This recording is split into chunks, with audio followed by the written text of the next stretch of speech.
ઘણી વખત એમ થઈ જાય કે આપણે તો સરકારમાં જોડાઈ ગયા એટલે હવે પછી ભારત માતા કી જે કોઈ રાજકીય નથી નારો,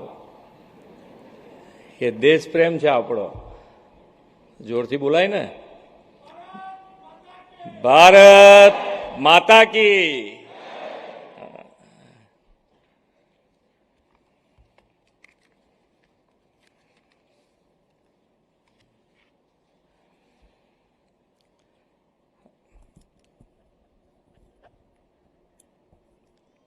રાજ્ય સરકારના 2 વર્ષ સેવા, સંકલ્પ અને સમર્પણના પરિપૂર્ણ થવાના અવસરે રાજ્ય સરકારમાં પસંદગી પામેલ ઉમેદવારોને નિમણૂક પત્ર એનાયત કાર્યક્રમમાં આપણી સૌની સાથે મંચ ઉપર ઉપસ્થિત મારા સાથી મંત્રી શ્રી કનુભાઈ દેસાઈ, શ્રી બચુભાઈ ખાબડ, શ્રી નાયબ દંડક શ્રી જગદીશભાઈ મકવાણા, મેયર શ્રીમતી મીરાબેન પટેલ, ગાંધીનગરના ધારાસભ્ય શ્રી રીટાબેન પટેલ, મુખ્ય સચિવ શ્રી રાજકુમારજી, અધિક મુખ્ય સચિવ શ્રી પંકજ જોશીજી, શ્રી એમ કે દાસ, અગ્ર સચિવ શ્રી અશ્વિની કુમાર, શ્રીમતી મોના ખંધાર, સચિવ શ્રી એ કે પટેલ, ચૂંટાયેલા જનપ્રતિનિધિ, સંગઠનના પદાધિકારી, ઉપસ્થિત અધિકારીગણ, સૌ નિમણૂક પામેલ ઉમેદવાર ભાઈઓ બહેનો, પ્રેસ મીડિયાના મિત્રો, સૌને મારા નમસ્કાર.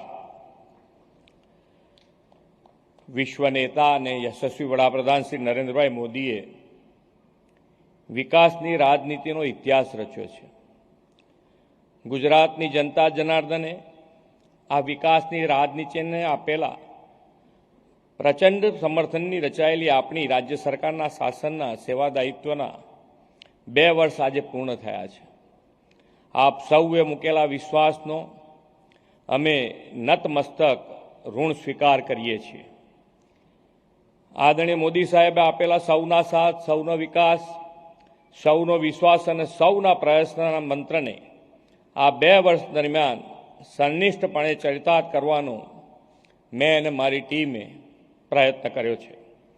મોદી સાહેબે ગુજરાતના વિકાસને જે મજબૂત પાયો નાખ્યો છે તેને આગળ ધપાવવાનું સેવાદાયિત્વ અમે સંભાળ્યું છે. વડાપ્રધાનશ્રીએ વિકસિત ભારત 2047નો સંકલ્પ કર્યો છે. તેમાં વિકાસની હરણફાળ ભરીને ગુજરાતને અગ્રેસર રાખવાનો આપણો નિર્ધાર છે. આદરણીય શ્રી મોદી સાહેબે વિકસિત ભારતના નિર્માણ માટે 4 મુખ્ય આધારસ્તંભ એટલે કે ગરીબ, યુવા, અન્નદાતા અને નારી શક્તિના સશક્તિકરણને પ્રાથમિકતા આપી છે. એમના જ પદચિહ્નો પર ચાલતા આપણે વિકસિત ગુજરાતથી વિકસિત ભારત માટેની નેમમાં પણ જ્ઞાન આધારિત વિકાસ પર ફોકસ કર્યું છે. પથ અંત્યોદય, પ્રણ અંત્યોદય અને લક્ષ્ય અંત્યોદયના સૂત્રને અમારી સરકારે ખરા અર્થમાં ચરિતાર્થ કર્યું છે. જ્ઞાન એક મહત્વનો સ્તંભ એટલે યુવા શક્તિ છે. વિકસિત ભારતના નિર્માણમાં યુવા શક્તિની સહભાગિતા અને તેમના નવા વિચારોને જોડવા વડાપ્રધાનશ્રીની પ્રેરણાથી આગામી દિવસોમાં વિકસિત ભારત યંગ લીડર્સ ડાયલોગ્સ યોજાવાના છે. યુવા શક્તિના જોમ, જુસ્સા, નિર્ણય શક્તિ અને ધગશને રાજ્યના વિકાસમાં પણ જોડી શકાય તે માટે રાજ્ય સરકારની સેવામાં યુવાનોની ભરતીને આપણે પ્રાથમિકતા આપી છે. આ માટે ભરતી કેલેન્ડરનું આયોજન કરી આપણે એ મુજબ સ્પર્ધાત્મક પરીક્ષાઓથી વિવિધ વિભાગોમાં રોજગાર અવસર આપવાનો વ્યૂહ અપનાવ્યો છે.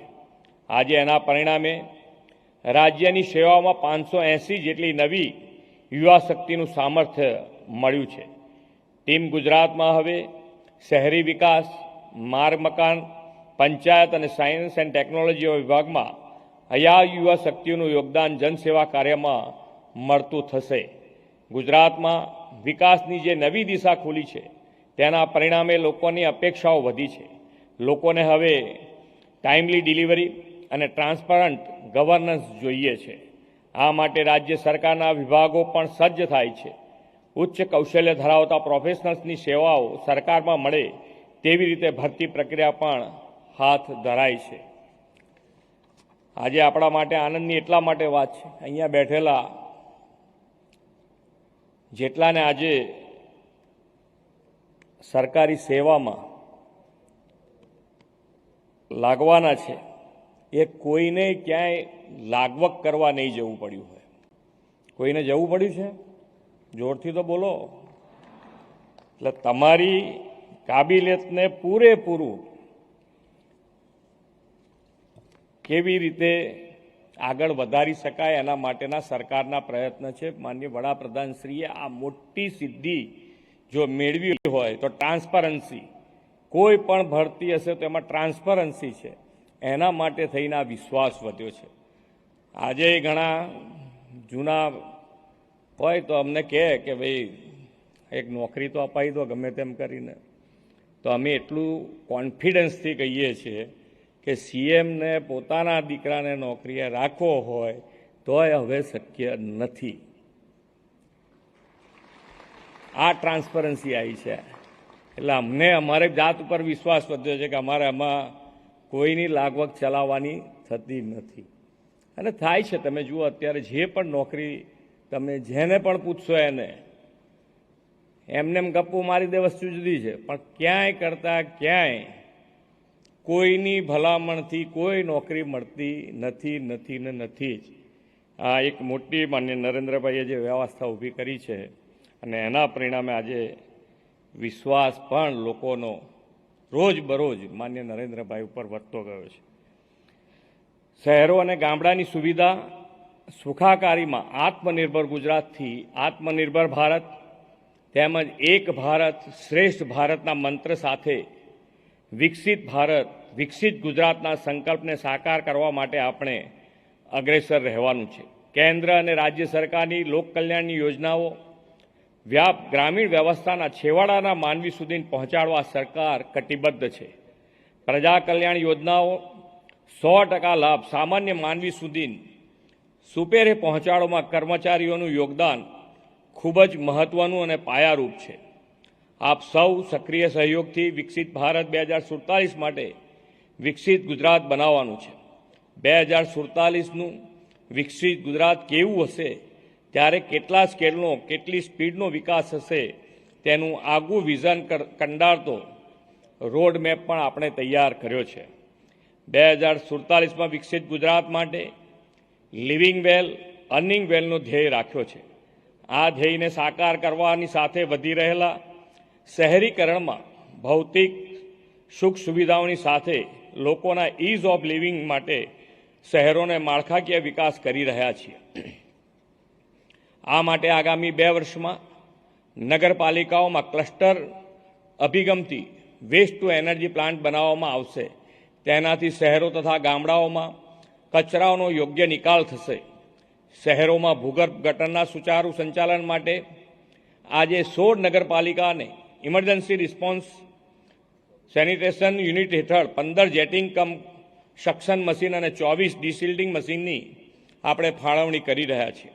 આ ઉપરાંત નિર્મળ ગુજરાત 2.0 અંતર્ગત રાજ્યની તમામ નગરપાલિકાઓને ડોર ટુ ડોર કલેક્શન માટે સાધનોની ફાળવણી આગામી સમયોમાં કરવામાં આવનાર છે. શહેરની સ્વચ્છતા સફાઈમાં આ સાધનનો ઉપયોગી બનશે.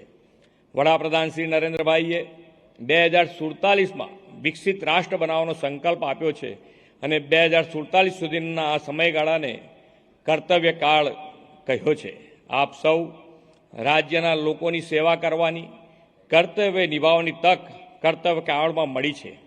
આપ સૌ સામાન્ય, ગરીબ, વંચિત, નાનામાં નાના માનવીના કલ્યાણ માટે સેવારત રહીને મોદી સાહેબે વિકસાવેલા ગુજરાત મોડેલને નવી વૈશ્વિક ઊંચાઈ 2047 સુધીમાં અપાવશો એવી શુભેચ્છાઓ સાથે વિરમું છું. ભારત માતા કી જય. વંદે માતરમ. જય જય ગરવી ગુજરાત. માનનીય મુખ્યમંત્રી શ્રી, આપના પ્રોત્સાહન ભર્યા શબ્દો, આપની શુભેચ્છાઓ અને આપની ગરિમામય ઉપસ્થિતિ માટે અમે પણ સૌ આપનો ખૂબ ખૂબ આભાર માનીએ છીએ.